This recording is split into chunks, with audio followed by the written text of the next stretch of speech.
Hi అండి, ఇది వచ్చేసి క్రాస్ ముక్కల్ని ఇలా కట్ చేసుకుంటూ బ్యాక్ పార్ట్ ఫ్రంట్ పార్ట్ మనం జాయింట్ చేసుకుంటాం కదా, మెడపట్టి మొత్తం మెడపట్టి అనేది ఇప్పుడు ఇలా తయారు చేస్తున్నాను.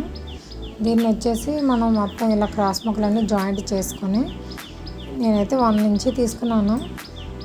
1 ఇంచ్ తీసుకొని దీన్ని డబుల్ ఫోల్డింగ్ చేస్తాం కాబట్టి మనం మళ్ళీ స్టిచ్ వేయాల్సిన అవసరం లేదు. దీనికి చూడండి, ఇలా బ్లౌజ్కి ఇలా అటాచ్ చేసేస్తున్నాను.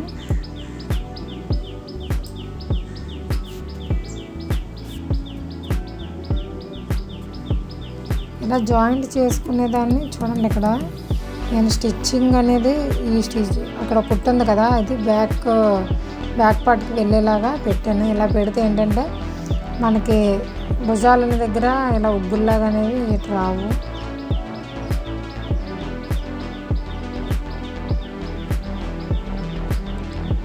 అయిపోయిందండి ఇలా స్టిచ్చింగ్. దీన్ని వచ్చేసి ఇలా మళ్ళీ పైనుంచి మళ్ళీ ఇంకో స్టిచ్ వేసుకొచ్చేయాలి. ఇలా వేస్తే మనకి హెమ్మింగ్ చేసేటప్పుడు చాలా పర్ఫెక్ట్గా వస్తుంది.